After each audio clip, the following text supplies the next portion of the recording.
ನಮಸ್ಕಾರ, ವಿವಿಸಿ ನ್ಯೂಸ್ಗೆ ಸ್ವಾಗತ. ನಾನು ತುಳಸಿ ಹರೀಶ್. ಇದು ಈ ಕ್ಷಣದ ಹೆಡ್ಲೈನ್ಸ್. ಎಚ್ಡಿ ರೇವಣ್ಣಗೆ ನ್ಯಾಯಾಂಗ ಬಂಧನ, ಪರಪ್ಪನ ಅಗ್ರಹಾರ ಕಾರಾಗೃಹಕ್ಕೆ ಸ್ಥಳಾಂತರ. 6 ದಿನ ನ್ಯಾಯಾಂಗ ಬಂಧನಕ್ಕೆ ಕೋರ್ಟ್ ಆದೇಶ. ಪೆನ್ಡ್ರೈವ್ ಹಂಚಿದ 5 ವಿರುದ್ಧ ಎಫ್ಐಆರ್ ದಾಖಲಾಗಿದ್ದರೂ ಅವರನ್ನ ಯಾಕೆ ಬಂಧಿಸಿಲ್ಲ? ಮಹಿಳೆಯರಿಗೆ ನ್ಯಾಯ ಒದಗಿಸುವ ಬದಲು ದೇವೇಗೌಡರ ಕುಟುಂಬದ ತೇಜೋವಧೆಗಾಗಿ ಪ್ರಕರಣವನ್ನ ಬಳಸಿಕೊಳ್ಳಲಾಗುತ್ತಿದೆ. ಎಚ್ಡಿ ರೇವಣ್ಣ ಪರ ವಕೀಲ ಆರೋಪ. ಜಿಲ್ಲಾ ಪತ್ರಕರ್ತರ ಸಂಘದ ನೂತನ ಅಧ್ಯಕ್ಷರಾಗಿ ವೇಣುಕುಮಾರ್ ಆಯ್ಕೆ. ಎಲ್ಲರನ್ನ ವಿಶ್ವಾಸಕ್ಕೆ ತೆಗೆದುಕೊಂಡು ಕೆಲಸ ಮಾಡುವುದಾಗಿ ಭರವಸೆ. ಧನ್ಯವಾದ ಸಲ್ಲಿಸಿದ ನಿರ್ಗಮಿತ ಅಧ್ಯಕ್ಷ ಬಾಳುಗೋಪಾಲ್.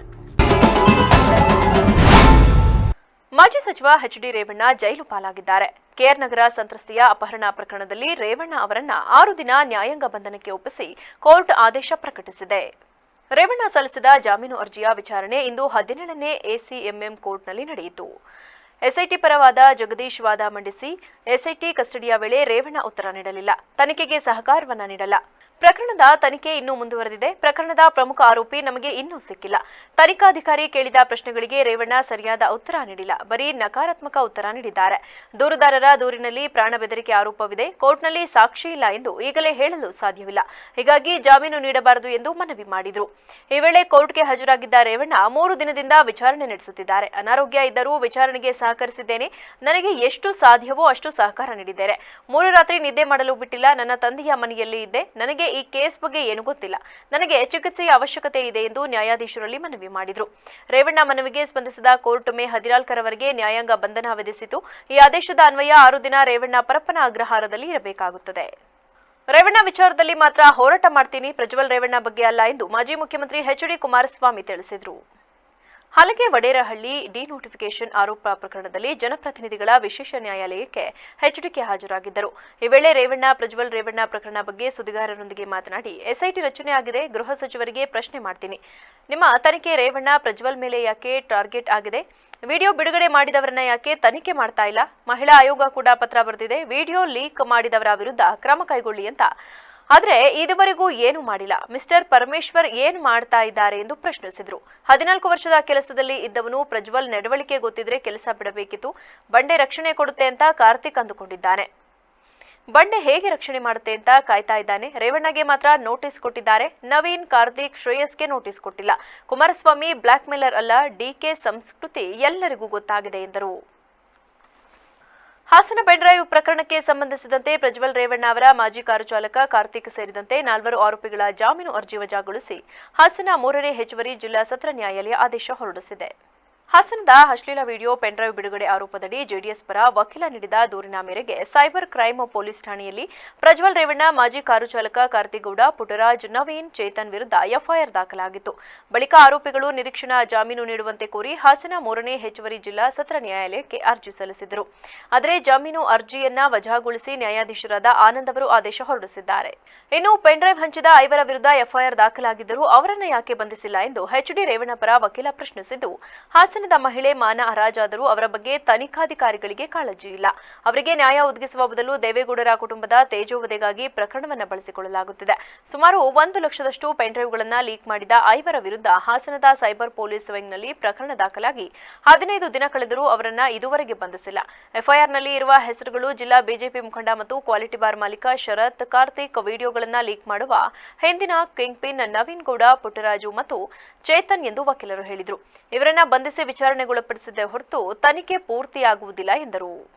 ಜಿಲ್ಲಾ ಕಾರ್ಯನಿರತ ಪತ್ರಕರ್ತರ ಸಂಘದ 2ನೇ ಅವಧಿಗೆ ಅಧ್ಯಕ್ಷರಾಗಿ ಕೆಎಚ್ ವೇಣುಕುಮಾರ್ ಅವರು ಇಂದು ಅಧ್ಯಕ್ಷರಾಗಿ ಅಧಿಕಾರ ಸ್ವೀಕರಿಸಿದರು. 2 ವರ್ಷ ಪತ್ರಕರ್ತರ ಸಂಘದ ಅಧ್ಯಕ್ಷರಾಗಿ ಬಾಳುಗೋಪಾಲ್ ಅವರು ಕರ್ತವ್ಯ ನಿರ್ವಹಿಸಿದ್ದರು.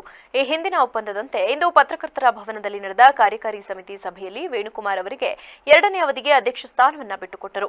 ಈ ಸಂದರ್ಭದಲ್ಲಿ ಮಾತನಾಡಿದ ನಿರ್ಗಮಿತ ಅಧ್ಯಕ್ಷರಾದ ಬಾಳುಗೋಪಾಲ್, 2 ವರ್ಷಗಳ ಕಾಲ ಪತ್ರಕರ್ತರ ಸಂಘದಲ್ಲಿ ಉತ್ತಮವಾಗಿ ಕೆಲಸ ಮಾಡಲು ಸಹಕರಿಸಿದಂತಹ ಎಲ್ಲ ಸದಸ್ಯರು ಮತ್ತು ಪದಾಧಿಕಾರಿಗಳಿಗೆ ನಾನು ತುಂಬ ಹೃದಯದ ಕೃತಜ್ಞತೆ ಸಲ್ಲಿಸುವುದಾಗಿ ಹೇಳಿದರು. ಪತ್ರಕರ್ತರು ಒಂದು ಕುಟುಂಬವಿದ್ದಂತೆ ಎಲ್ಲ ಹಿರಿಯ ಕಿರಿಯರನ್ನ ವಿಶ್ವಾಸಕ್ಕೆ ತೆಗೆದುಕೊಂಡು ಕೆಲಸ ಮಾಡಿದ್ದೇನೆ. ಮುಂದೆಯೂ ಕೂಡ ನೂತನ ಅಧ್ಯಕ್ಷರಾದ ವೇಣುಕುಮಾರ್ ಅವರು ಸಂಘವನ್ನ ಇನ್ನೂ ಉತ್ತಮವಾಗಿ ನಡೆಸಲಿ, ಅದಕ್ಕೆ ನನ್ನ ಸಂಪೂರ್ಣ ಸಹಕಾರ ಮತ್ತು ಬೆಂಬಲವಿರುತ್ತದೆ ಎಂದರು. ಈಗಾಗಲೇ ನಿಮ್ಮೆಲ್ಲರ ಸಹಕಾರದಿಂದ 2 ವರ್ಷ ಪತ್ರಕರ್ತರ ಸಂಘದ ಅಧ್ಯಕ್ಷನಾಗಿ ಹಲವಾರು ಕಾರ್ಯಕ್ರಮಗಳನ್ನು ನೆರವೇರಿಸಿದ್ದೀವಿ. ಅದಕ್ಕೆ ನಿಮ್ಮೆಲ್ಲರ ಪೂರ್ಣ ಸಹಕಾರ, ನಿಮ್ಮ ಸಹಕಾರ ಕೊಟ್ಟಿದ್ದಕ್ಕೆ ನಾನು ಎಲ್ಲ ತಾಲೂಕು ಪದಾಧಿಕಾರಿಗಳಿಗೆ ಸದಸ್ಯರುಗಳಿಗೆ ಅನಂತವಾದ ಧನ್ಯವಾದಗಳನ್ನು ಅರ್ಪಿಸ್ತೀನಿ. ಮುಂದಿನ ದಿನಗಳಲ್ಲೂ ಸಮೇತ ಸಂಘದ ಚಟುವಟಿಕೆಗಳಲ್ಲಿ ನನಗೆ ಯಾವ ರೀತಿ ಸಹಕಾರ ನೀಡಿದ್ವಿ ಅದೇ ರೀತಿ ಮುಂದಿನ ಅಧ್ಯಕ್ಷರಿಗೂ ಸಹಕಾರ ನೀಡಿ ವೈಯಕ್ತಿಕವಾದ ವಿಚಾರಗಳನ್ನು ಅಲ್ಲೇ ಬಿಡಿ. ವೈಯಕ್ತಿಕ ವಿಚಾರಗಳನ್ನು ಯಾವಾಗಲೂ ಸಂಘಕ್ಕೆ ತರಬೇಡಿ. ಸಂಘ ಅಂತಂದರೆ ಸಂಘದಿಂದ ಹೊರಗಡೆ ಹೋಗೋದ್ರಿಂದ ಸಂಘ ಅಂತ ಆಗಲ್ಲ. ಸಂಘದ ಒಳಗಡೆ ಬರಬೇಕು, ಸಂಘದ ಚೌಕಟ್ಟಿನಲ್ಲಿ ಕೆಲಸ ಮಾಡಬೇಕು. ಯಾರೇ ಇದರಲ್ಲಿ ನನ್ನ ಸ್ವಾರ್ಥಕ್ಕೆ ನನ್ನ ಸ್ವಾಭಿಮಾನಕ್ಕೆ ಅಂತ ತಿಳ್ಕೊಂಡು ಸಂಘನ ಎರಡು ಮಾಡೋದಕ್ಕೆ ಯಾರೂ ಪ್ರಯತ್ನ ಮಾಡಬೇಡಿ. ಸಂಘದ ಸದಸ್ಯರಾಗಬೇಕಾದ್ರೆ ಮೊದಲು ಯೋಚನೆ ಮಾಡಿಬಿಟ್ಟು ಸಂಘದ ಸದಸ್ಯರಾಗಬೇಕು. ನಂತರದ ಸಂಘದಲ್ಲಿ ಆಗಿದೆ ಹೀಗಿದೆ ಅನ್ನೋದನ್ನು ಬಿಟ್ಟು ಸಂಘದ ನೂತನ ಅಧ್ಯಕ್ಷರಾಗಿ ಅಧಿಕಾರ ಸ್ವೀಕರಿಸಿದ ವೇಣುಕುಮಾರ್ ಮಾತನಾಡಿ, ಜಿಲ್ಲಾ ಸಂಘ ರಾಜ್ಯದಲ್ಲಿ ಮಾದರಿಯಾಗಿದ್ದು ಎಲ್ಲ ಹಿರಿಯರು ಮತ್ತು ಕಿರಿಯರ ಮಾರ್ಗದರ್ಶನದಲ್ಲಿ ಸಂಘವನ್ನು ಸಂಘಟನಾತ್ಮಕವಾಗಿ ಮುನ್ನಡೆಸಿಕೊಂಡು ಹೋಗಲಾಗುವುದು. ಎಲ್ಲರನ್ನ ವಿಶ್ವಾಸಕ್ಕೆ ತೆಗೆದುಕೊಂಡು ಕೆಲಸ ಮಾಡುವುದಾಗಿ ಭರವಸೆ ನೀಡಿದರು. ನಾವು ಪತ್ರಕರ್ತರ ಸಂಘದಲ್ಲಿ ಇಲ್ಲಿವರೆಗೆ ಏನು ನಡ್ಕೊಂಡು ಬಂದಿದೆಯೋ ಅದು ಅದೇ ನಿಟ್ಟಿನಲ್ಲಿ ಭವಿಷ್ಯದಲ್ಲಿ ಪತ್ರಕರ್ತರ ಏಳಿಗೆಗೆ, ಅವರ ಕ್ಷೇಮಾಭಿವೃದ್ಧಿಗೆ ನಾನು ಸದಾ ಈ ಸಂಘದ ಮೂಲಕ ಸ್ಪಂದಿಸುವ ಕೆಲಸವನ್ನು ಮಾಡ್ತೀನಿ ಅಂತ ಮಾತ್ರ ನಾನು ಭರವಸೆ ಕೊಡ್ತಾ, ಸಂಘದ ಎಲ್ಲ ಸದಸ್ಯರನ್ನು ಒಗ್ಗೂಡಿಸ್ಕೊಂಡು ಸಂಘವನ್ನು ನಾವೆಲ್ಲರೂ ಸೇರಿ ಮುನ್ನಡೆಸ್ಕೋಗೋಣ.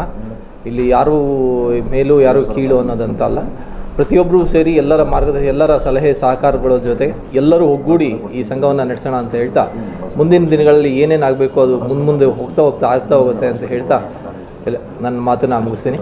ಧನ್ಯವಾದಗಳು. ಮುಂದೆ ತೋರಿಸ್ತೀನಿ.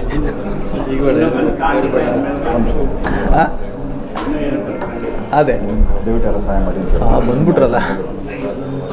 ನಂತರ ರಾಜ್ಯ ಕಾರ್ಯನಿರತ ಪತ್ರಕರ್ತರ ಸಂಘದ ಕಾರ್ಯಕಾರಿ ಸಮಿತಿ ಸದಸ್ಯ ಎಚ್.ಬಿ. ಮದನಗೌಡ ಮಾತನಾಡಿ, ಬಾಳುಗೋಪಾಲ್ ಅವರು 2 ವರ್ಷಗಳ ಕಾಲ ಉತ್ತಮವಾಗಿ ಕೆಲಸ ಮಾಡಿದ್ದಾರೆ.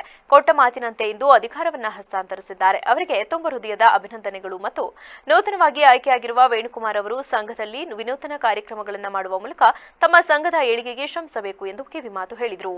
ಕಳೆದ 1-2 ತಿಂಗಳ ಹಿಂದೆ ಇದೇ ಸಭಾಂಗಣದಲ್ಲಿ ರಾಜ್ಯಾಧ್ಯಕ್ಷರಾದಂತಹ ಶಿವಾನಂದ ತಗಡೂರು ಅವರ ಅಧ್ಯಕ್ಷತೆಯಲ್ಲಿ ಒಂದು ಸಭೆ ನಡೆದಿತ್ತು. ಆ ಸಭೆಯಲ್ಲಿ ಏನು ಈ ಹಿಂದೆ ಬಾಳುಗೋಪಾಲ್ ಅವರ ಅಧ್ಯಕ್ಷ ಅವಧಿಯನ್ನು ಏನು ರಾಜ್ಯಾಧ್ಯಕ್ಷರು ಏನು ತೀರ್ಮಾನವನ್ನು ಹೇಳಿದರು ಅದಕ್ಕೆ ಸಮ್ಮತಿಯನ್ನು ವ್ಯಕ್ತಪಡಿಸಿ ಅವರ ಮಾತಿಗೆ ಗೌರವವನ್ನು ಕೊಟ್ಟು ನಮ್ಮ ಜಿಲ್ಲಾ ಅಧ್ಯಕ್ಷರಾಗಿದ್ದಂಥ ಬಾಳುಗೋಪಾಲ್ ಅವರು ಈ ಅವಧಿಯಲ್ಲಿ ಮೇ ಮೊದಲ ವಾರದಲ್ಲಿ ಅಧಿಕಾರವನ್ನು ಹಸ್ತಾಂತರ ಮಾಡುವುದಾಗಿ ಅವರು ಹೇಳಿದರು. ಅದೇ ರೀತಿ ಇವತ್ತು ನಮ್ಮ ಹಿರಿಯರಾದಂತಹ ಗೋಪಾಲಣ್ಣವರು ನಮ್ಮ ಅಧಿಕಾರವನ್ನು ಉಪಾಧ್ಯಕ್ಷರಾಗಿದ್ದಂತಹ KH ವೇಣುಕುಮಾರ್ ಅವರಿಗೆ ಅಧಿಕಾರವನ್ನು ಹಸ್ತಾಂತರ ಮಾಡಿದ್ದಾರೆ, ಬಿಟ್ಟುಕೊಟ್ಟಿದ್ದಾರೆ. ಅವರ ಅವಧಿಯಲ್ಲಿ, ಗೋಪಾಲಣ್ಣವರ ಅವಧಿಯಲ್ಲಿ ಹಿರಿಯರಾಗಿದ್ದರೂ ಕೂಡ ಒಂದು ಒಳ್ಳೆಯ ಕಾರ್ಯಕ್ರಮಗಳನ್ನು ಮಾಡಿ ಇಡೀ ಜಿಲ್ಲೆಯ ಪತ್ರಕರ್ತರನ್ನು, ಕಿರಿಯರನ್ನೆಲ್ಲ ಒಟ್ಟಿಗೆ ತೆಗೆದುಕೊಂಡು ಹೋಗುವಂಥ ಒಂದು ಒಳ್ಳೆಯ ಪ್ರಯತ್ನವರು ಮಾಡಿದ್ದಾರೆ. ಮೊನ್ನೆ ಈ ಸಂದರ್ಭದಲ್ಲಿ ರಾಜ್ಯ ಕಾರ್ಯನಿರತ ಪತ್ರಕರ್ತರ ಸಂಘದ ವಿಶೇಷ ಆಹ್ವಾನಿತ ಸದಸ್ಯ ರವೀನಾ ಕಲಗೂಡು, ಸಂಘದ ಪ್ರಧಾನ ಕಾರ್ಯದರ್ಶಿ ಮಂಜು ಬನವಾಸೆ, ಸಂಘದ ಪದಾಧಿಕಾರಿಗಳಾದ ಮೋಹನ್ ಕುಮಾರ್, ನಟರಾಜ್ ಕುಮಾರ್, ಜಿ ಪ್ರಕಾಶ್ ಸೇರಿದಂತೆ ಸಂಘದ ಮಾಜಿ ಅಧ್ಯಕ್ಷರು, ಹಿರಿಯ ಸಂಪಾದಕರು ಹಾಗೂ ಸದಸ್ಯರು ಹಾಜರಿದ್ದರು. 2023-24ನೇ ಸಾಲಿನ ಎಸ್ಎಸ್ಎಲ್ಸಿ ಪರೀಕ್ಷೆಯ ಫಲಿತಾಂಶ ಪ್ರಕಟ ಮಾಡಲು ಸಮಯ ನಿಗದಿ ಮಾಡಲಾಗಿದೆ. ಗುರುವಾರ ಬೆಳಗ್ಗೆ 10:30ಕ್ಕೆ ಕರ್ನಾಟಕ ಶಾಲಾ ಪರೀಕ್ಷೆ ಮತ್ತು ಮೌಲ್ಯ ನಿರ್ಣಯ ಮಂಡಳಿ ಸುದ್ದಿಗೋಷ್ಠಿ ನಡೆಸಿ ಫಲಿತಾಂಶ ಪ್ರಕಟ ಮಾಡಲಿದೆ. ಕರ್ನಾಟಕ ಶಾಲಾ ಪರೀಕ್ಷಾ ಮತ್ತು ಮೌಲ್ಯ ನಿರ್ಣಯ ಮಂಡಳಿ ಅಧ್ಯಕ್ಷೆ ಎನ್ ಮಂಜುಶ್ರೀ ಅವರು ಈ ಬಗ್ಗೆ ಮಾಹಿತಿ ನೀಡಿದ್ದಾರೆ. ಈ ಬಾರಿ 8.69 ಲಕ್ಷ ವಿದ್ಯಾರ್ಥಿಗಳು ಎಸ್ಎಸ್ಎಲ್ಸಿ ಪರೀಕ್ಷೆಯನ್ನು ಕಳೆದ ಮಾರ್ಚ್ 25ರಿಂದ ಏಪ್ರಿಲ್ 6ರವರೆಗೆ ಬರೆದಿದ್ದಾರೆ. 4,41,910 ಬಾಲಕರು ಮತ್ತು 4,28,058 ವಿದ್ಯಾರ್ಥಿನಿಯರು ಪರೀಕ್ಷೆ ಬರೆದಿದ್ದು, ನಾಳೆ ಇವರ ಭವಿಷ್ಯ ನಿರ್ಧಾರವಾಗಲಿದೆ. ಕರ್ನಾಟಕ ಶಾಲಾ ಪರೀಕ್ಷೆ ಮತ್ತು ಮೌಲ್ಯ ನಿರ್ಣಯ ಮಂಡಳಿ ಅಧಿಕೃತವಾಗಿ ಫಲಿತಾಂಶದ ಬಗ್ಗೆ ಪತ್ರಿಕಾ ಪ್ರಕಟಣೆ ಹೊರಡಿಸಿದೆ. ಮಾರ್ಚ್ ಮತ್ತು ಏಪ್ರಿಲ್ 2024ರಲ್ಲಿ ಎಸ್ಎಸ್ಎಲ್ಸಿ ಪರೀಕ್ಷೆ ನಡೆದಿದ್ವು. ಎಲ್ಲಾ ವಿಷಯಗಳ ಉತ್ತರ ಪತ್ರಿಕೆಗಳ ಮೌಲ್ಯಮಾಪನ ಕಾರ್ಯ ಮುಕ್ತಾಯವಾಗಿದೆ. ಎಸ್ಎಸ್ಎಲ್ಸಿ ಪರೀಕ್ಷೆಯೊಂದರ ಫಲಿತಾಂಶ ಪ್ರಕಟಿಸುವ ಸಂಬಂಧ ದಿನಾಂಕ ಮೇ 9ರಂದು ಬೆಳಗ್ಗೆ 10:30 ಗಂಟೆಗೆ ಕರ್ನಾಟಕ ಶಾಲಾ ಪರೀಕ್ಷೆ ಮತ್ತು ಮೌಲ್ಯ ನಿರ್ಣಯ ಮಂಡಳಿಯಲ್ಲಿ ಸುದ್ದಿಗೋಷ್ಠಿ ಕರೆಯಲಾಗಿದೆ. 2024ನೇ ಸಾಲಿನ ಎಸ್ಎಸ್ಎಲ್ಸಿ ಪರೀಕ್ಷೆ ಫಲಿತಾಂಶವನ್ನು https://kr-results.nic.in ಜಾಲತಾಣದಲ್ಲಿ ಗುರುವಾರ ಬೆಳಗ್ಗೆ 10:30ರ ನಂತರ ವೀಕ್ಷಿಸಬಹುದಾಗಿದೆ ಎಂದು ತಿಳಿಸಲಾಗಿದೆ. ಸಾಹಿತಿ ಹಾಗೂ ಶಿಕ್ಷಕ ಕೊಟ್ರೇಶ್ ಎಸ್ ಉಪ್ಪಾರ್ ಅವರ ಪುಟ್ಟಗೂಡಿನ ಪಟ್ಟದರಸಿ ಕಾದಂಬರಿ ಆಧಾರಿತ ಮಕ್ಕಳ ಚಲನಚಿತ್ರವು ಸೋಮವಾರ ಆಲೂರು ತಾಲೂಕಿನ ತಾಳೂರಿನ ಶ್ರೀ ವೀರಾಂಜನೇಯ ಸ್ವಾಮಿ ದೇವಸ್ಥಾನದಲ್ಲಿ ಮುಹೂರ್ತ ಮಾಡಿಕೊಳ್ಳುವ ಮೂಲಕ ಚಿತ್ರೀಕರಣ ಪ್ರಾರಂಭಿಸಿದೆ. ಚಿತ್ರಕ್ಕೆ ಕ್ಯಾಮೆರಾ ಗುಂಡಿ ಒತ್ತುವ ಮೂಲಕ ಚಾಲನೆ ನೀಡಿ ಕ್ಷೇತ್ರ ಶಿಕ್ಷಣಾಧಿಕಾರಿ ಎಜೆ ಕೃಷ್ಣೇಗೌಡರು ಮಾತನಾಡಿ, ಸರ್ಕಾರಿ ಶಾಲೆಯಲ್ಲಿ ಓದುವ ಓರ್ವ ಬಡ ಹಾಗೂ ತಬ್ಬಲಿ ವಿದ್ಯಾರ್ಥಿನಿಯ ಸಾಧನೆ ಕುರಿತು ಚಲನಚಿತ್ರ ಮೂಡಿಬರುತ್ತಿದ್ದು, ಪ್ರತಿ ವಿದ್ಯಾರ್ಥಿಗೆ ತನ್ನ ಭವಿಷ್ಯ ಕುರಿತು ಮಾರ್ಗದರ್ಶನ ನೀಡುವ ಚಿತ್ರವಾಗಿದೆ. ವಿಶೇಷವಾಗಿ ಕೊಟ್ರೇಶ್ ಎಸ್ ಉಪ್ಪಾರ್ ಅವರು ಶಿಕ್ಷಕರಾಗಿ ಸೇವೆ ಸಲ್ಲಿಸುತ್ತಿರುವ ತಾಳೂರು ಗ್ರಾಮದಲ್ಲಿ ಚಿತ್ರದ ಶೂಟಿಂಗ್ ಪ್ರಾರಂಭವಾಗಿದ್ದು, ಓರ್ವ ವಿದ್ಯಾರ್ಥಿನಿ ಕುರಿತು ಚಲನಚಿತ್ರ ಮೂಡಿಬರುತ್ತಿರುವುದು ಹರ್ಷದಾಯಕ ಎಂದರು. ಕೊಟ್ರೇಶ್ ಉಪ್ಪಾರ್ ಅವರು ತಾಳೂರಿನಲ್ಲಿ ಶಿಕ್ಷಕರಾಗಿ ಹಾಗೂ ಸಾಹಿತಿಯಾಗಿ ಸಾಕಷ್ಟು ಹೆಸರುವಾಸಿಯನ್ನು ಮಾಡಿದ್ದಾರೆ. ಸಾಕಷ್ಟು ಲೇಖನಗಳು, ಕಥೆ, ಕಾದಂಬರಿಗಳನ್ನು ಮೂಲಕ ಅವರು ಚಿರಪರಿಚಿತರಾಗಿದ್ದಾರೆ.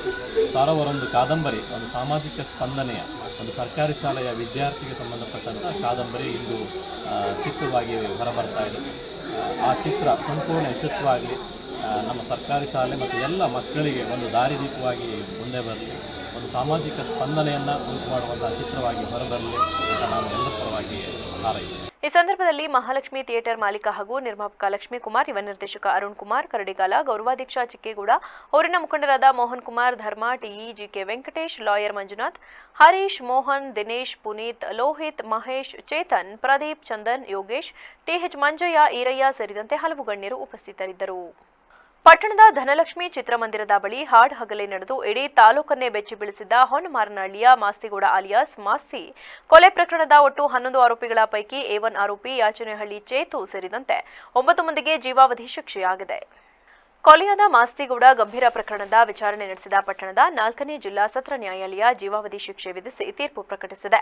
2023 ಜೂನ್ 4ರಂದು ನಡುರಸ್ತೆಯಲ್ಲಿ ಕಿಡಿಗೇಡಿಗಳ ತಂಡ ಮಾಸ್ತಿಗೌಡನನ್ನ ಅಟ್ಟಾಡಿಸಿ ಕೊಲೆ ಮಾಡಿತು.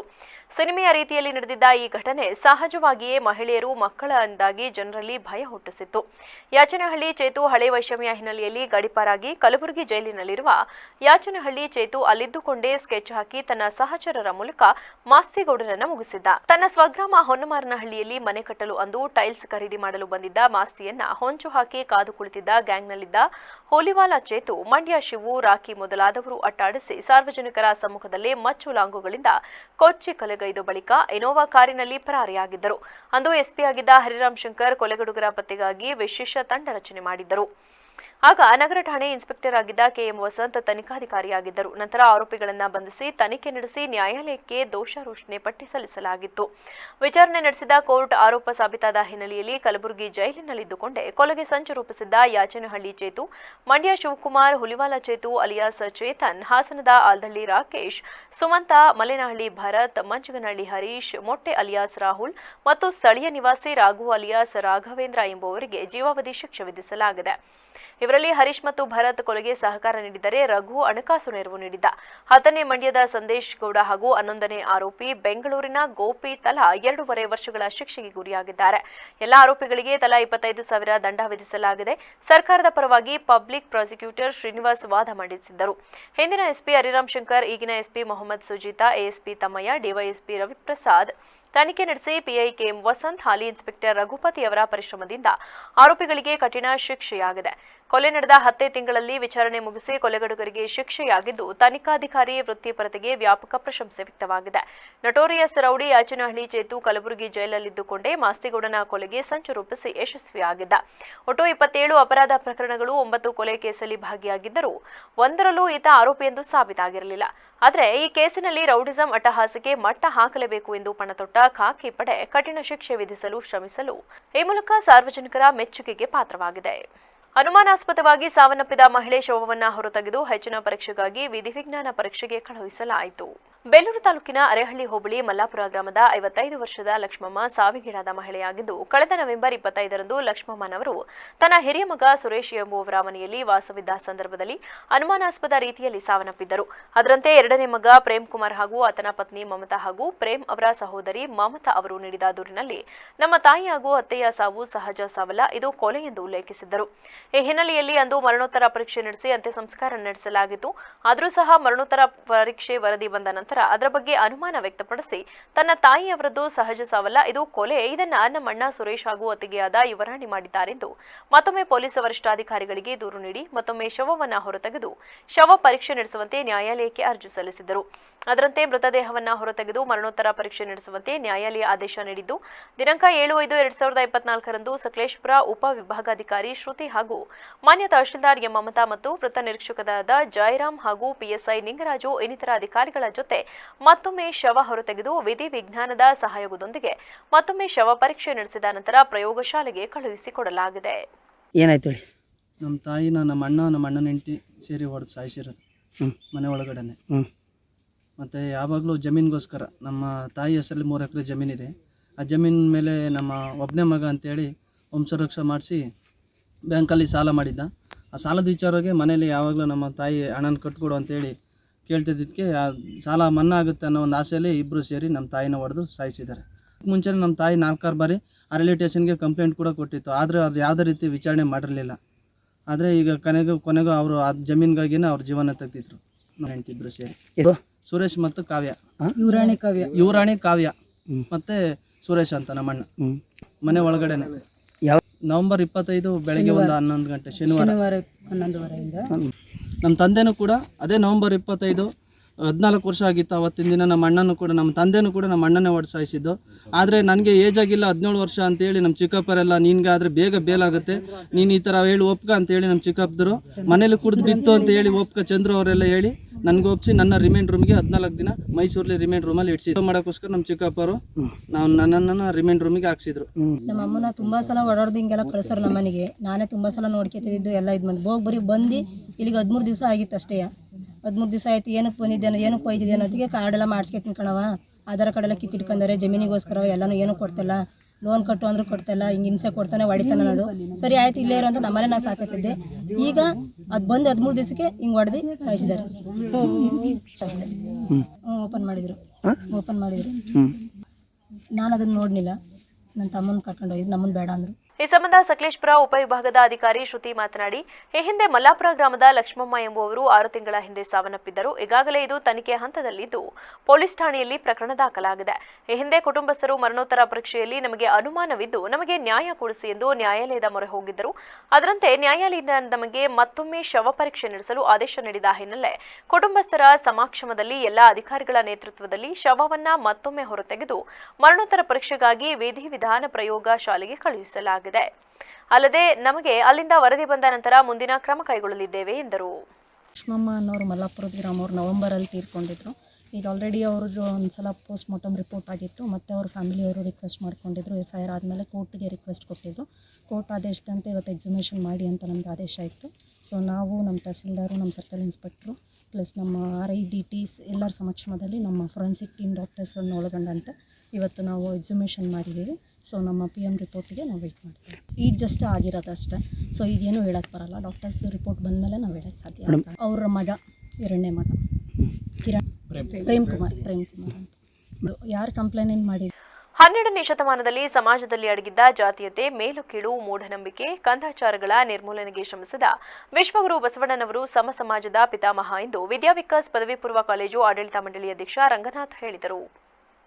ಬೇಲೂರು ಪಟ್ಟಣದ ಮೂಡಿಗೆರೆ ರಸ್ತೆಯಲ್ಲಿನ ವಿದ್ಯಾವಿಕಾಸ್ ಪದವಿ ಪೂರ್ವ ಕಾಲೇಜು ಸಭಾಂಗಣದಲ್ಲಿ ಕರ್ನಾಟಕ ಜಾನಪದ ಪರಿಷತ್ತು ಬೇಲೂರು ತಾಲೂಕು ಘಟಕದ ವತಿಯಿಂದ ವಿಶ್ವ ಬಸವಣ್ಣನವರ ಜಯಂತಿ ಅಂಗವಾಗಿ ಹಮ್ಮಿಕೊಂಡಿದ್ದ ವಚನ ವಿಶ್ಲೇಷಣಾ ಕಾರ್ಯಕ್ರಮವನ್ನು ಉದ್ಘಾಟಿಸಿ ಮಾತನಾಡಿದ ಅವರು, ಅಂದಿನ ಜಡ್ಡುಗಟ್ಟಿದ ಸಮಾಜದಲ್ಲಿಯೇ ಬಸವಣ್ಣನವರು ಅನುಭವ ಮಂಟಪವನ್ನು ಸ್ಥಾಪಿಸಿ ತಳ ಸಮುದಾಯಗಳಿಗೆ ಅವಕಾಶವನ್ನು ನೀಡುವ ಮೂಲಕ ಅವರನ್ನ ಸಮಾಜದ ಮುಖ್ಯವಾಹಿನಿಗೆ ತರಲು ಶ್ರಮಿಸಿದ್ದಾರೆ. ತಮ್ಮ ವಚನಗಳ ಮೂಲಕ ಸಮಾಜದಲ್ಲಿನ ಅಂಕುಡೊಂಕುಗಳನ್ನು ತಿದ್ದಲು ಪ್ರಯತ್ನಿಸಿದ್ದಾರೆ. ಬಸವಣ್ಣನವರ ಆದರ್ಶ ಹಿಂದಿನ ಸಮಾಜಕ್ಕೆ ಪ್ರಸ್ತುತವಾದ ಹಿನ್ನೆಲೆಯಲ್ಲಿ ಸರ್ವರು ಅವರ ತತ್ವಾದರ್ಶಗಳನ್ನು ಅಳವಡಿಸಿಕೊಳ್ಳಬೇಕಿದೆ ಎಂದರು. ಎಲ್ಲರೂ ಒಂದೇ ಎಂದು ಸಮಾಜವನ್ನು ನಿರ್ಮಾಣ ಮಾಡಲು ಬಸವೇಶ್ವರರ ಕೊಡುಗೆ ಅಪಾರವಾದುದು. ಏನು ವಿದ್ಯಾರ್ಥಿಗಳಾದ ನೀವು ಅವರ ವಚನಗಳನ್ನು ನಿಮ್ಮ ಜೀವನದಲ್ಲಿ ಅಳವಡಿಸಿಕೊಳ್ಳುವ ಮುಖಾಂತರ ನಿಮ್ಮ ಭವಿಷ್ಯವನ್ನು ಉಜ್ವಲಗೊಳಿಸಿಕೊಳ್ಳಬಹುದು ಎಂದು ಈ ಸಂದರ್ಭದಲ್ಲಿ ನಿಮಗೆಲ್ಲರಿಗೂ ಹೇಳುತ್ತಾ, ಏನು ಬಸವೇಶ್ವರರು ಈ ಸಮಾಜಕ್ಕೆ ಕೊಡುಗೆಯನ್ನು ನೀಡಿದ್ದಾರೆ, ಆ ಕೊಡುಗೆಗಳನ್ನು ನೀವು ಅವರ ಪುಸ್ತಕಗಳನ್ನು ಓದುವ ಮುಖಾಂತರ ನಿಮ್ಮ ಅಲ್ಪ ಪ್ರಮಾಣದಲ್ಲಾದರೂ ನಿಮ್ಮ ಜೀವನದಲ್ಲಿ ಅವರ ಅಳವಡಿಸಿಕೊಳ್ಳುವ ಮುಖಾಂತರ ನಿಮ್ಮ ಭವಿಷ್ಯವು ಉಜ್ವಲವಾಗಲಿ ಅಂತ ಈ ಸಂದರ್ಭದಲ್ಲಿ ಹೇಳ್ತಾ ಎಲ್ಲರಿಗೂ ವಂದಿಸ್ತೇನೆ. ಬೇಲೂರು ತಾಲೂಕು ಶರಣ ಸಾಹಿತ್ಯ ಪರಿಷತ್ತು ಅಧ್ಯಕ್ಷ ಹೆಬ್ಬಾಳು ಹಾಲಪ್ಪ ಮಾತನಾಡಿ, ಬಸವಣ್ಣನವರು ನಡೆಸಿದ ಭಕ್ತಿ ಚಳುವಳಿ, ಸಾಮಾಜಿಕ ಚಳುವಳಿ ಹಾಗೂ ವಚನ ಚಳುವಳಿ ವಿಶ್ವದಲ್ಲಿ ದಾಖಲೆಯಾಗಿದೆ. ಇಷ್ಟಾದರೂ ಇಂದಿನ ಸಮಾಜದಲ್ಲಿ ಜಾತಿ ಪದ್ಧತಿ ಮತ್ತು ಧರ್ಮಗಳ ನಡುವಿನ ಸಂಘರ್ಷ ತೀವ್ರತೆ ಹೆಚ್ಚಾಗುತ್ತಿರುವ ಹಿನ್ನೆಲೆಯಲ್ಲಿ ಮಹಾನ್ ಪುರುಷರು ನೀಡಿದ ತತ್ವಗಳನ್ನು ಶಾಲಾ ಕಾಲೇಜು ಯುವ ಜನಾಂಗಕ್ಕೆ ತಿಳಿಸುವ ಕೆಲಸವನ್ನು ಮಾಡಬೇಕಿದೆ. ತಾಲೂಕು ಜನಪದ ಪರಿಷತ್ತು ಈ ನಿಟ್ಟಿನಲ್ಲಿ ಕೈಗೊಳ್ಳುತ್ತಿರುವ ಜನಪರ ಕಾರ್ಯಕ್ರಮ ಅನನ್ಯವಾಗಿದೆ ಎಂದರು. ಜೈನರ ಕಾವ್ಯದ ಶರಣರ ವಚನದ ದಾಸರ ಹಾಡಿನ ಈನಾಡು ಅಂತ ಹೇಳಿ ಒಬ್ಬ ಕವಿ ಬರೀತಾರೆ. ಏನಂತ ಬರೀತಾರೆ? ಜೈನರ ಕಾವ್ಯದ ಶರಣರ ವಚನದ ದಾಸರ ಹಾಡಿನ ಈನಾಡು ಅಂತ ಹೇಳಿ.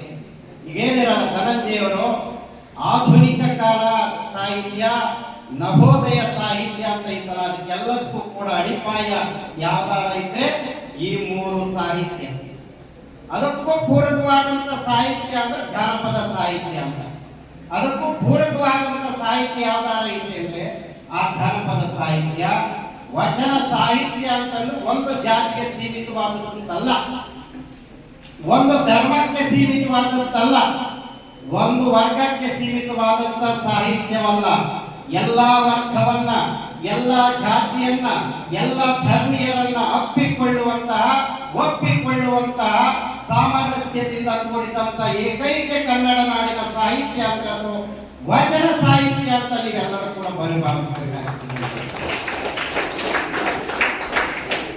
ಈ ವಚನ ಸಾಹಿತ್ಯ. ಕಾರ್ಯಕ್ರಮದಲ್ಲಿ ಬೇಲೂರು ತಾಲೂಕು ಜನಪದ ಪರಿಷತ್ ಅಧ್ಯಕ್ಷ ವೈಸಿ ಸಿದ್ದೇಗೌಡ, ಜಾವಗಲ್ ಸರ್ಕಾರಿ ಪದವಿ ಪೂರ್ವ ಕಾಲೇಜು ಸಹಾಯಕ ಪ್ರಾಧ್ಯಾಪಕ ವೈಎಚ್ ಮಹೇಶ್, ಕಾಲೇಜು ಪ್ರಾಂಶುಪಾಲ ಡಾಕ್ಟರ್ ಎಂಎಂ ಮಹೇಶ್, ಸಾಹಿತಿ ಇಂದಿರಮ್ಮ, ಮದಘಟ್ಟ ಸರ್ಕಾರಿ ಶಾಲೆ ಮುಖ್ಯ ಶಿಕ್ಷಕ ಬೊಮ್ಮಡಿಹಳ್ಳಿ ಕುಮಾರಸ್ವಾಮಿ ಸೇರಿದಂತೆ ಇತರರಿದ್ದರು.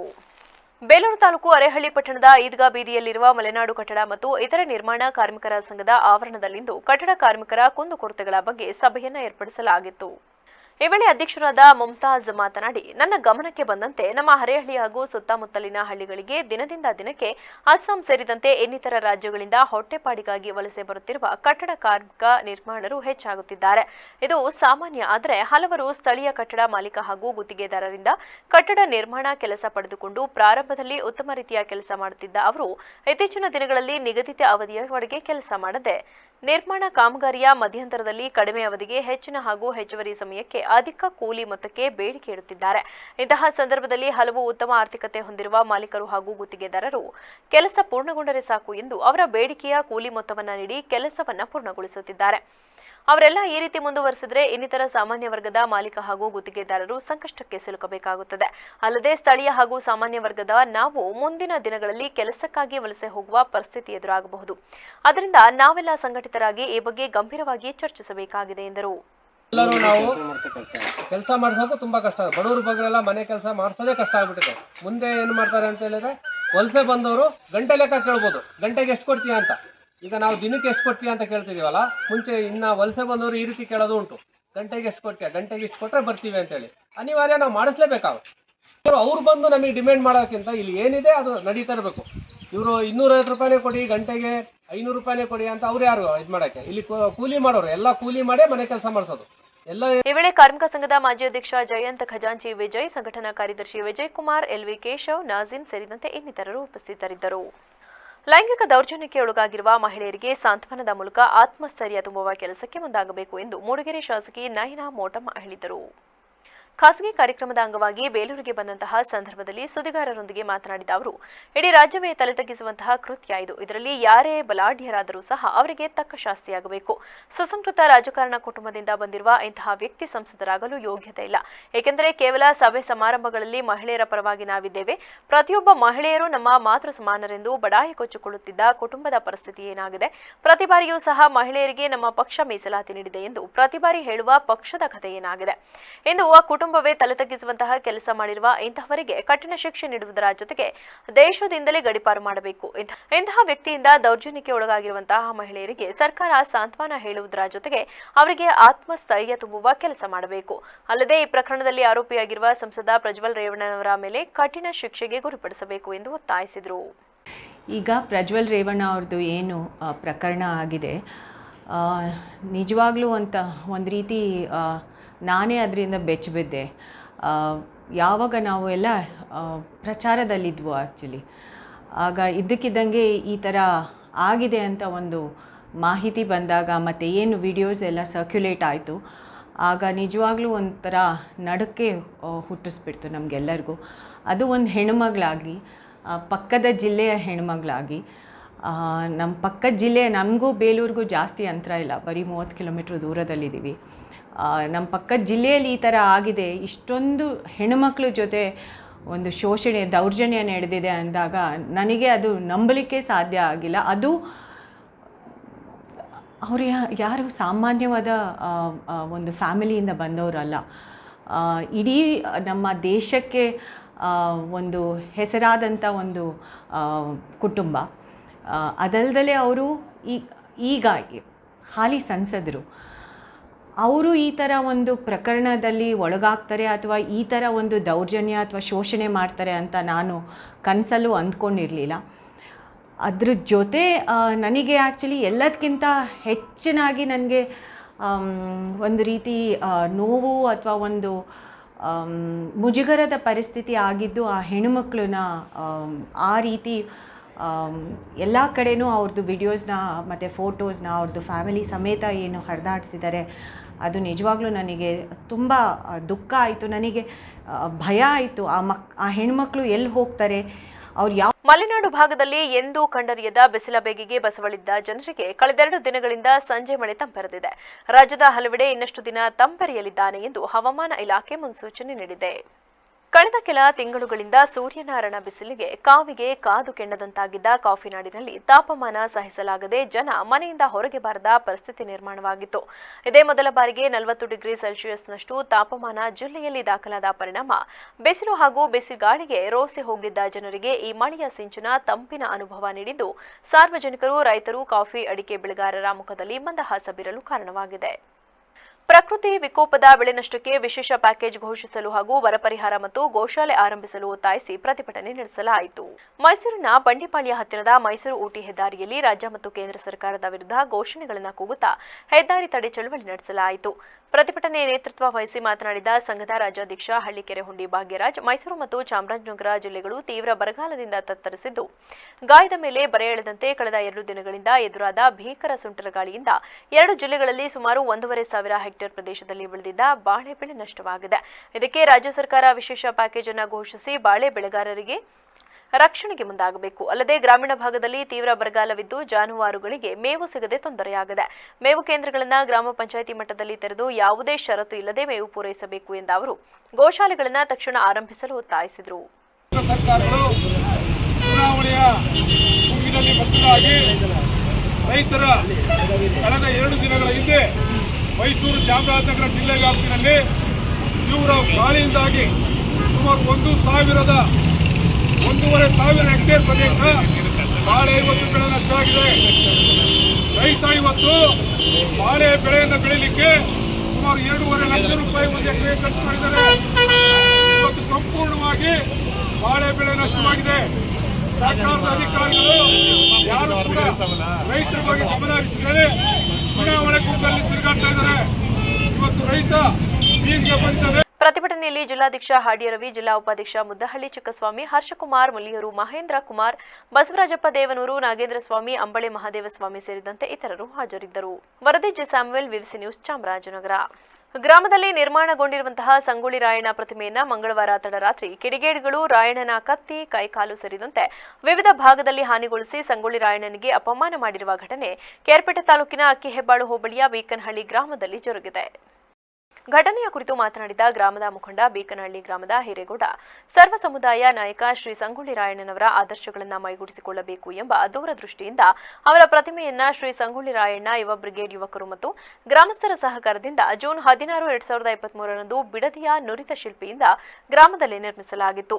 ಆದರೆ ಯಾರೋ ಕಿಡಿಗೇಡಿಗಳು ತಡರಾತ್ರಿ ರಾಯಣ್ಣನ ಕತ್ತಿ ಮತ್ತು ಕಾಲು ಕೈಭಾಗಕ್ಕೆ ಹಾನಿಗೊಳಿಸಿ ವಿಕೃತಿ ಮೆರೆದಿದ್ದಾರೆ.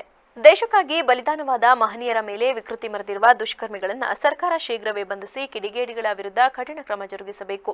ಇಲ್ಲದಿದ್ದರೆ ಮುಂದಿನ ದಿನಗಳಲ್ಲಿ ಈ ಪ್ರತಿಮೆ ಮುಂದೆ ನಮ್ಮ ಗ್ರಾಮಸ್ಥರು ಮತ್ತು ರಾಜ್ಯದ ರಾಯಣ್ಣನ ಅಭಿಮಾನಿಗಳು ಉಗ್ರ ಹೋರಾಟ ನಡೆಸಲು ಸಿದ್ಧರಿದ್ದೇವೆ ಎಂದು ಎಚ್ಚರಿಕೆ ನೀಡಿದರು. ಗ್ರಾಮ ಪಂಚಾಯತಿ ವ್ಯಾಪ್ತಿಗೆ ಸೇರಿದಂಥ ಬೀಕನಹಳ್ಳಿ ಗ್ರಾಮ ಇಡೀ 100 ಮನೆಗಳಿವೆ. ಎಲ್ಲ ಹಾಲುಮತ ಸಮಾಜದವರೇ. ಒಂದು ಮನೆ ಮಾತ್ರ ಮಡವಲ್ ಸಟ್ರು, ಒಂದು ಮನೆ ಸೌರಿಕರು ಮಾತ್ರ ಇರೋದು. ನಮ್ಮ ಗ್ರಾಮದವರೇ ಅವರ ತಂದೆ ಬೇರೆ ಊರಿಂದ ಇಟ್ಸ್ಕೊಂಡಿರೋದು.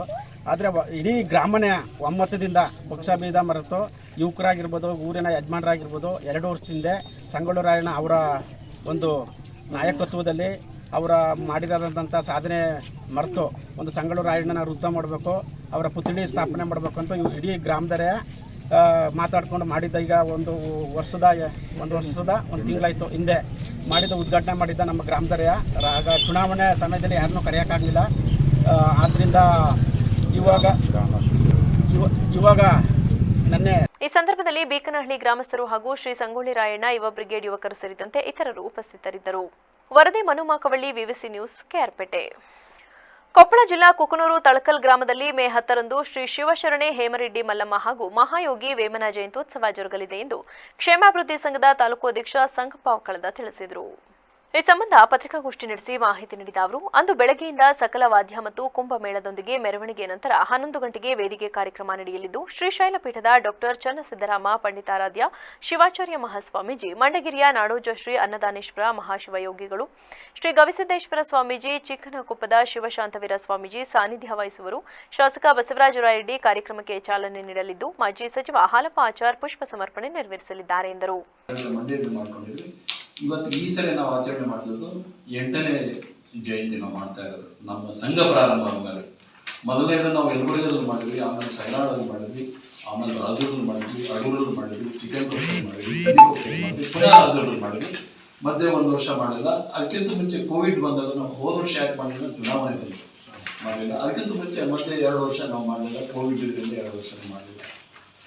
ಇಲ್ಲೇನಂತಂದ್ರೆ ನಾವು ಅಷ್ಟೆಲ್ಲ ಮಾಡಿದ್ರೆ ಸಮಾಜಕ್ಕೆ ಅವ್ರನ್ನ ಒಂದು ಗೌರವಪೂರ್ವಕ ನಮನವನ್ನು ವರ್ಷಕ್ಕೊಂದ್ಸಲ ಜಯಂತಿ ಮಾಡಿ ನಮನ ಸಲ್ಲಿಸಬೇಕು. ಒಂದು ಸಮಾಜ ಸಂಘಟನೆ ಆಗಬೇಕು. ನಮಗೂ ಕೂಡ ಗೊತ್ತಿದ್ದಿಲ್ಲ ಯಾವ ಊರಲ್ಲಿ ನಮ್ಮ ಸಮಾಜ ಇದೆ ಅಂತ ಅಂದ್ಬಿಟ್ಟು. ಇದು ಯಾವುದೇ ಒಂದು ಇನ್ನೊಂದು ಸಮಾಜದ ಜೊತೆ ಸಂಘರ್ಷ ಎಲ್ಲ ಜೊತೆಲಿ ಸಹಬಾಳ್ವೆಯನ್ನು ನಡೆದುಕೊಂಡು ಹೋಗುವಂಥ ಒಂದು ಉದ್ದೇಶದಿಂದ ಇದು ಮುಂದೆ ಸಮಾಜದಲ್ಲಿ ಬರೀ ನಮ್ಗಂತನಲ್ಲ, ಎಲ್ಲ ಸಮಾಜಕ್ಕೆ ಅನುಕೂಲ ಆಗಲಿ ಏನೋ ನಮ್ಮ ಒಂದು ಸಂಕಲ್ಪಗಳಿದ್ದಾವೆ. ಈ ಭಾಗದಲ್ಲಿ ಮತ್ತು ಯಲಬುರ್ಗ ಮತ್ತು ಕುಕನೂರು ಭಾಗದಲ್ಲಿ ನಾವು ಒಂದು ಕಲ್ಯಾಣ ಮಂಟಪ ಮಾಡೋದಾಗಲಿ ಅಥವಾ ಒಂದು ಶಿಕ್ಷಣ ಸಂಸ್ಥೆ ಹುಟ್ಟಾಗಲಿ, ಮಲ್ಲಮ್ಮನ ಒಂದು ಸಣ್ಣ ಗುಡಿಯನ್ನು ಕಟ್ಟಾಗಲಿ, ಇವೆಲ್ಲ ವಿಚಾರ. ಈ ವೇಳೆ ದೇವಪ್ಪ ಕೆರೆ ಹೊನ್ನಪ್ಪನವರ್, ಶರಣಪ್ಪ ಅರಕೇರಿ, ಬಸವರಾಜ ಗೋಳರೆಡ್ಡಿ, ಬಸವರೆಡ್ಡಿ ಬಿಡನಾಳ, ಶಿವಾರೆಡ್ಡಿ ಆದೂರು ಸೇರಿದಂತೆ ಇತರರಿದ್ದರು. ವರದಿ ರುದ್ರಪ್ಪ ಭಂಡಾರಿ, ವಿವಿಸಿ ನ್ಯೂಸ್, ಕೊಪ್ಪಳ. ನಾಗಮಂಗಲ ವಿಧಾನಸಭಾ ಕ್ಷೇತ್ರದ ಮಾಜಿ ಶಾಸಕ ಸುರೇಶ್ ಗೌಡರವರ ನೇತೃತ್ವದಲ್ಲಿ ಉಪಮುಖ್ಯಮಂತ್ರಿ ಡಿಕೆ ಶಿವಕುಮಾರ್ ಹಾಗೂ ಶಿವರಾಮೇಗೌಡ ಪ್ರತಿಕೃತಿ ಹಿಡಿದು ಬೃಹತ್ ಪ್ರತಿಭಟನೆ ನಡೆಸಿದರು. ರಾಜ್ಯದ ಉಪಮುಖ್ಯಮಂತ್ರಿ ಡಿಕೆ ಶಿವಕುಮಾರ್ ಹಾಗೂ ಶಿವರಾಮೇಗೌಡ ವಿರುದ್ಧ ನಾಗಮಂಗಲ ಜೆಡಿಎಸ್ ಕಾರ್ಯಕರ್ತರು ಆಕ್ರೋಶ ವ್ಯಕ್ತಪಡಿಸಿದರು. ಈ ಸಂದರ್ಭದಲ್ಲಿ ನಾಗಮಂಗಲ ವಿಧಾನಸಭಾ ಕ್ಷೇತ್ರದ ಮಾಜಿ ಶಾಸಕ ಸುರೇಶ್ ಗೌಡ ಮಾತನಾಡಿ, ಹಾಸನದ ಲೋಕಸಭಾ ಸದಸ್ಯ ಪ್ರಜ್ವಲ್ ರೇವಣ್ಣರವರ ಪೆನ್ಡ್ರೈವ್ ಪ್ರಕರಣ ಕುರಿತು ಸಿಬಿಐ ತನಿಖೆ ಮಾಡಬೇಕು. ಕುಟುಂಬದ ವಿರುದ್ಧ ದ್ವೇಷದ ರಾಜಕಾರಣ ಮಾಡಿ ಪೆನ್ಡ್ರೈವ್ ಹಂಚಿಕೆ ಮಾಡಿ ಮಾಜಿ ಪ್ರಧಾನಿ ಎಚ್ಡಿ ದೇವೇಗೌಡ ಕುಟುಂಬಕ್ಕೆ ಕಳಂಕ ತರಲು ಕಾಂಗ್ರೆಸ್ ನಾಯಕರು ಷಡ್ಯಂತ್ರ ರೂಪಿಸಿದ್ದಾರೆ. ಈ ಪ್ರಕರಣದಲ್ಲಿ ಡಿಸಿಎಂ ಡಿಕೆ ಶಿವಕುಮಾರ್, ಶಿವರಾಮೇಗೌಡ ಸೇರಿದಂತೆ ಕಾಂಗ್ರೆಸ್ನ ಹಲವು ನಾಯಕರು ಭಾಗಿಯಾಗಿರುವುದು ಕಂಡುಬಂದಿದೆ. ಪೆನ್ಡ್ರೈವ್ ಪ್ರಕರಣದ ಹಿಂದೆ ದೊಡ್ಡ ಷಡ್ಯಂತ್ರ ಅಡಗಿದ್ದು ಇದರ ಸತ್ಯತೆ ಹೊರಬರಬೇಕಾಗಿದೆ. ಆದ್ದರಿಂದ ಈ ಪ್ರಕರಣದ ತನಿಖೆಯನ್ನ ಎಸ್ಐಟಿ ಕೈಬಿಟ್ಟು ಸಿಬಿಐಗೆ ವಹಿಸುವಂತೆ ಒತ್ತಾಯಿಸಿದರು. ಏನು ಹಾಸನದಲ್ಲಿ ಒಂದು ಸಿಡಿ ಪ್ರಕರಣ ನಡೆದಿದೆ ಅಂತಕ್ಕಂಥದ್ದಿದೆ, ಅದು ಸತ್ಯವಾಗಿರ್ತಕ್ಕಂಥ ಪ್ರಶ್ನೆ ಇಲ್ಲ. ನಮ್ಮ ಪಕ್ಷವಾಗಲಿ, ನಮ್ಮ ದೇವೇಗೌಡರಾಗಲಿ, ಕುಮಾರಸ್ವಾಮಿ ಅವರಾಗಲಿ, ನಾವಾಗಲಿ ಸ್ಪಷ್ಟಪಡಿಸಿದ್ದೇವೆ. ಆ ಘಟನೆ ನಡೆದಿದ್ದೆ ನಿಜವಾಗಲೇ ಆದರೆ ಆತನ ಗೆಲ್ಲಿಗೆ ಏರಿಸಿ ಅಂತಕ್ಕಂಥದ್ದನ್ನ ಈಗಾಗಲೇ ನಾವು ಹೇಳಿದ್ದೇವೆ. ಆದರೆ ಇವತ್ತು ರಾಜ್ಯದ ಹೆಣ್ಣು ಮಕ್ಕಳನ್ನ, ಆಯ್ದ ಹೆಣ್ಣು ಮಕ್ಕಳುಗಳನ್ನ, ಅವರ ಫೋಟೋಗಳನ್ನ ಹಾಕಿ ಇವತ್ತು ಇಡೀ ಪ್ರಪಂಚಾದ್ಯಂತ ಹಂಚಿರ್ತಕ್ಕಂಥ ಈ ದೃಷ್ಟಿಗಳು ಏನು ಹಾಸನದಲ್ಲಿ ತಪ್ಪು ಮಾಡಿದಾನೆ ವ್ಯಕ್ತಿ ಅಂತ ಹೇಳ್ತೀರಿ, ಅದಕ್ಕಿಂತ ಡಬಲ್ ಅಪರಾಧವನ್ನ ಈ ಟೀಮು ಮಾಡಿರ್ತಕ್ಕಂಥದ್ದು. ಇವತ್ತು ಒಬ್ಬ ಪ್ರಧಾನಿ ನರೇಂದ್ರ ಮೋದಿಯವರ ವರ್ಚಸ್ಸನ್ನ ಅಂತಾರಾಷ್ಟ್ರೀಯ ಮಟ್ಟದಲ್ಲಿ ಕೆಡಿಸಬೇಕು ಅಂತ ಪ್ರತಿಭಟನೆಯಲ್ಲಿ ಮಂಡ್ಯ ಜಿಲ್ಲಾ ಜೆಡಿಎಸ್ ಅಧ್ಯಕ್ಷ ರಮೇಶ್, ಮಂಡ್ಯ ಜಿಲ್ಲಾ ಜೆಡಿಎಸ್ ಉಪಾಧ್ಯಕ್ಷ ಕುಶ ನೆಲ್ಲಿಗೆರೆ ಬಾಲು, ನೆರಳೆಕೆರೆ ರಾಮು, ಶ್ರೀರಂಗಪಟ್ಟಣ ಜೆಡಿಎಸ್ ಮುಖಂಡೆ ಸವಿತಾ ಸೇರಿದಂತೆ ಇತರರಿದ್ದರು. ವರದಿ ಟಿಎ ಶಶಿಕಾಂತ್, ವಿವಿಸಿ ನ್ಯೂಸ್, ಮಂಡ್ಯ. ಉತ್ತರ ಕನ್ನಡ ಲೋಕಸಭಾ ಕ್ಷೇತ್ರ ವ್ಯಾಪ್ತಿಯ ಭಟ್ಕಳ ತಾಲೂಕಿನ ಮತಗಟ್ಟೆಗಳಲ್ಲಿ ಮೇ 7ರಂದು ಶಾಂತ ರೀತಿಯಿಂದ ಚುನಾವಣೆ ನಡೆದಿದ್ದು 76% ಮತದಾನವಾಗಿದೆ. ಮಂಗಳವಾರ ಬೆಳಗ್ಗೆಯಿಂದಲೇ ಆರಂಭಗೊಂಡ ಮತದಾನವು ಸಂಜೆ 6 ಗಂಟೆಯವರೆಗೂ ಬಿರುಸಿನಿಂದಲೇ ಸಾಗಿತು. ಉರಿಬಿಸಿಲಿನಲ್ಲಿ ಪುರುಷರು ಹಾಗೂ ಮಹಿಳೆಯರು ಅತ್ಯಂತ ಉತ್ಸಾಹದಿಂದ ಮತದಾನಕ್ಕಾಗಿ ಸರತಿಯಲ್ಲಿ ನಿಂತುಕೊಂಡಿರುವುದು ಕಂಡುಬಂತು. ಸ್ಥಳೀಯ ಯುವಕ ಸಂಘಗಳು ಆಯಾಯ ಮತಗಟ್ಟೆಗಳಲ್ಲಿ ಮತದಾರರಿಗೆ ತಂಪು ಪಾನೀಯ ವಿತರಿಸುತ್ತಿರುವುದು ವಿಶೇಷವಾಗಿತ್ತು. ಒಂದೆರಡು ಮತಗಟ್ಟೆಯಲ್ಲಿ ಮತದಾನದ ಯಂತ್ರ ಕೈಕೊಟ್ಟ ಹಿನ್ನೆಲೆಯಲ್ಲಿ ಮತದಾನ ನಿಧಾನಗತಿಯಲ್ಲಿ ಸಾಗಿದ್ದು ಮತದಾರರ ಆಕ್ರೋಶಕ್ಕೆ ಕಾರಣವಾಯಿತು. ಭಟ್ಕಳ ವಿಧಾನಸಭಾ ಕ್ಷೇತ್ರದಲ್ಲಿ ಒಟ್ಟು ಮತದಾರರ ಸಂಖ್ಯೆ 2,27,706. ಈ ಪೈಕಿ ಗಂಡು 1,15,172, ಹೆಣ್ಣು 1,12,534 ಮತದಾರರಿದ್ದು, ಇವರಲ್ಲಿ ಗಂಡು 85,109 ಮತ್ತು ಹೆಣ್ಣು 87,952 ಸೇರಿದಂತೆ ಒಟ್ಟು 1,73,061 ಮಂದಿ ಮತ ಚಲಾಯಿಸಿದ್ದಾರೆ. ಒಟ್ಟಿನಲ್ಲಿ ಭಟ್ಕಳದಲ್ಲಿ ಶಾಂತ ರೀತಿಯಿಂದ ಮತದಾನ ನಡೆದಿದೆ. ಜಿಲ್ಲಾ ಉಸ್ತುವಾರಿ ಹಾಗೂ ಮೀನುಗಾರಿಕೆ ಸಚಿವ ಮಂಕಾಳ್ ಎಸ್ ವೈದ್ಯ ಕುಟುಂಬ ಸಮೇತರಾಗಿ ಬಂದು ಕಾಯ್ಕಿಣಿ ಬಿದ್ರುಮನೆ ಮತಗಟ್ಟೆಗೆ ತೆರಳಿ ಸರತಿ ಸಾಲಿನಲ್ಲಿ ನಿಂತು ಮತ ಚಲಾಯಿಸಿದ್ದಾರೆ. ವರದಿ ಲೋಕೇಶ್ ನಾಯಕ್, ವಿವಿಸಿ ನ್ಯೂಸ್, ಭಟ್ಕಳ.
ನಾಗಮಂಗಲದ ಬಿಜೆಪಿ ಮುಖಂಡರು ಹಾಗೂ ಖ್ಯಾತ ವಕೀಲರಾದ ನರಸಿಂಹಮೂರ್ತಿ ಜಿ ಗೌಡ ರವರು ಹಾಸನದ ಸಂಸದ ಪ್ರಜ್ವಲ್ ರೇವಣ್ಣರವರ ಪೆನ್ಡ್ರೈವ್ ವಿಚಾರ ಕುರಿತಂತೆ ತುರ್ತು ಪತ್ರಿಕಾಗೋಷ್ಠಿ ನಡೆಸಿದರು. ನಾಗಮಂಗಲದಲ್ಲಿಂದು ಪತ್ರಿಕಾಗೋಷ್ಠಿಯಲ್ಲಿ ಮಾತನಾಡಿದ ಅವರು, ಪ್ರಜ್ವಲ್ ರೇವಣ್ಣ ಪೆನ್ಡ್ರೈವ್ ಪ್ರಕರಣವು ಮಹಿಳೆಯರ ಸಂಬಂಧದ ವಿಚಾರವಾಗಿರುವುದರಿಂದ ಇದರ ಸಂಬಂಧ ತನಿಖೆ ಚುರುಕುಗೊಳಿಸಿದ್ದಾರೆ. ಪ್ರಜ್ವಲ್ ರೇವಣ್ಣ ತಪ್ಪು ಮಾಡಿದರೆ ಶಿಕ್ಷೆಯಾಗುತ್ತದೆ. ಪ್ರಜ್ವಲ್ ರಾಸಲೀಲೆಯ ಪ್ರಕರಣದ ಪೆನ್ಡ್ರೈವ್ ಅನ್ನ 1 ಲಕ್ಷ ಹಂಚಿಕೆ ಮಾಡಿದ್ದು, ಇದು ಪ್ರಜ್ವಲ್ ಮಾಡಿರುವ ಅಪರಾಧಕ್ಕಿಂತ ಹೆಚ್ಚಿನ ಅಪರಾಧ ಇದಾಗಿದೆ. ಇದನ್ನ ಹಂಚಿಕೆ ಮಾಡಿರುವವರು ಕೂಡ ಅಪರಾಧಿಗಳಾಗಿದ್ದು, ಈ ಸಂಬಂಧವು ಎಸ್ಐಟಿ ತನಿಖೆ ನಡೆಸುತ್ತಾ ಇದೆ. ಆದರೆ ಎಸ್ಐಟಿ ತನಿಖಾ ತಂಡದ ಮೇಲೆ ನಂಬಿಕೆ ಇಲ್ಲದ ಕಾರಣ ಈ ಪ್ರಕರಣವನ್ನ ಸಿಬಿಐಗೆ ವಹಿಸಬೇಕೆಂದು ಆಗ್ರಹಿಸಿದರು. ಸರ್, ತಾವು ನಾಗಮಂಗಲ ಕ್ಷೇತ್ರದ ಪ್ರಭಾವಿ BJP ಮುಖಂಡರು ಕೂಡ ಆಗಿದ್ದೀರಾ ಮತ್ತು ಖ್ಯಾತ ವಕೀಲರಾಗಿದ್ದೀರಾ. ಹಾಸನದ ಸಂಸದ ಪ್ರಜ್ವಲ್ ರೇವಣ್ಣ ಅವ್ರದ ಈ ರಾಸಲೀಲೆ ಇದ್ರ ಬಗ್ಗೆ ತಾವೇನು ಹೇಳಕ್ಕೆ ಇಷ್ಟಪಡ್ತೀರಾ ಸರ್? ಏನು ಪೆನ್ಡ್ರೈವ್ ವಿಚಾರ ಕೇಳ್ತಿದ್ದೀರಾ? ಹೌದು ನೋಡಿ, ಈ ಪ್ರಜ್ವಲ್ ರೇವಣ್ಣ ಅವರ ಈ ಏನು ಪೆನ್ಡ್ರೈವ್ ಪ್ರಕರಣ ಏನಿದೆ, ಈ ವಿಚಾರದಲ್ಲಿ ಮಹಿಳೆಯರಿಗೆ ಸಂಬಂಧಪಟ್ಟಂಥ ವಿಚಾರ ಆಗಿರೋದ್ರಿಂದ ಇದು ಗಂಭೀರವಾದ ವಿಚಾರ. ಅದು ಸಂಬಂಧಪಟ್ಟಂತೆ ಈಗ ಪ್ರಕರಣ ದಾಖಲಾಗಿದೆ, SIT ಮಾಡಿದರೆ ತನಿಖೆ ನಡೀತಾ ಇದೆ. ಅದು ಏನೋ ಒಂದು ತಪ್ಪಾಗಿದ್ದರೆ ಶಿಕ್ಷೆ ಆಗ್ತದೆ, ತಪ್ಪು ಮಾಡಿಲ್ಲ ಅಂತ ಹೇಳಿದ್ರೆ ನಿರಪರಾಧ ಪ್ರೂವ್ ಆಗ್ತದೆ, ಅದು ಕಾನೂನು ಮಾಡಿಕೊಡುತ್ತೆ. ಆದರೆ ಈ ಒಂದು ಪೆನ್ ಡ್ರೈವ್ ವಿಚಾರ ಇದೆಯಲ್ಲ, ಈ ಪೆನ್ ಡ್ರೈವ್ ವಿಚಾರಕ್ಕೆ ಸಂಬಂಧಪಟ್ಟಂತೆ ನಾನು ಹೇಳೋದೇನಂತ ಹೇಳಿದ್ರೆ, JDS ಮತ್ತು BJP ಮೈತ್ರಿಯನ್ನು ಕಿತ್ತಾಕಬೇಕು ಅನ್ನೋ ಒಂದು ದುರುದ್ದೇಶದಿಂದ ಈ ಒಂದು ಪ್ರಕರಣವನ್ನು ತಂದಿರೋದು ಕಾಂಗ್ರೆಸ್ನವರು ಅಂತ ಹೇಳಿಕ್ಕೆ ಇಷ್ಟಪಡ್ತೀನಿ. ಯಾಕೆ ಅಂತ ಹೇಳಿದ್ರೆ ಕಾಂಗ್ರೆಸ್ನವ್ರಿಗೆ ಈ ಪತ್ರಿಕಾಗೋಷ್ಠಿಯಲ್ಲಿ ನಾಗಮಂಗಲದ ಬಿಜೆಪಿ ಮುಖಂಡರಾದ ಸಂತೋಷ್ ಪ್ರವೀಣ್ ಹಾಜರಿದ್ದರು. ವರದಿ TS Shashikanth, VVC news, Mandya. ಕೊನೆಯಲ್ಲಿ ಮತ್ತೊಮ್ಮೆ ಹೆಡ್ಲೈನ್ಸ್. HD ರೇವಣ್ಣಗೆ ನ್ಯಾಯಾಂಗ ಬಂಧನ, ಪರಪ್ಪನ ಅಗ್ರಹಾರ ಕಾರಾಗೃಹಕ್ಕೆ ಸ್ಥಳಾಂತರ, 6 ದಿನ ನ್ಯಾಯಾಂಗ ಬಂಧನಕ್ಕೆ ಕೋರ್ಟ್ ಆದೇಶ. ಪೆನ್ ಡ್ರೈವ್ ಹಂಚಿದ 5 ವಿರುದ್ಧ FIR ದಾಖಲಾಗಿದ್ದರೂ ಅವರನ್ನ ಯಾಕೆ ಬಂಧಿಸಿಲ್ಲ? ಮಹಿಳೆಯರಿಗೆ ನ್ಯಾಯ ಒದಗಿಸುವ ಬದಲು ದೇವೇಗೌಡರ ಕುಟುಂಬದ ತೇಜೋವಧೆಗಾಗಿ ಪ್ರಕರಣವನ್ನ ಬಳಸಿಕೊಳ್ಳಲಾಗುತ್ತಿದೆ. HD ರೇವಣ್ಣ ಪರ ವಕೀಲ ಆರೋಪ. ಜಿಲ್ಲಾ ಪತ್ರಕರ್ತರ ಸಂಘದ ನೂತನ ಅಧ್ಯಕ್ಷರಾಗಿ ವೇಣುಕುಮಾರ್ ಆಯ್ಕೆ, ಎಲ್ಲರನ್ನ ವಿಶ್ವಾಸಕ್ಕೆ ತೆಗೆದುಕೊಂಡು ಕೆಲಸ ಮಾಡುವುದಾಗಿ ಭರವಸೆ. ಧನ್ಯವಾದ ಸಲ್ಲಿಸಿದ ನಿರ್ಗಮಿತ ಅಧ್ಯಕ್ಷ ಬಾಳುಗೋಪಾಲ್. ಕ್ಷಣ ಕ್ಷಣದ ಸುದ್ದಿಗಾಗಿ ನೋಡ್ತಾ ಇರಿ VVC TV, ಸತ್ಯದ ಕಡೆ ನಮ್ಮ ನಡೆ.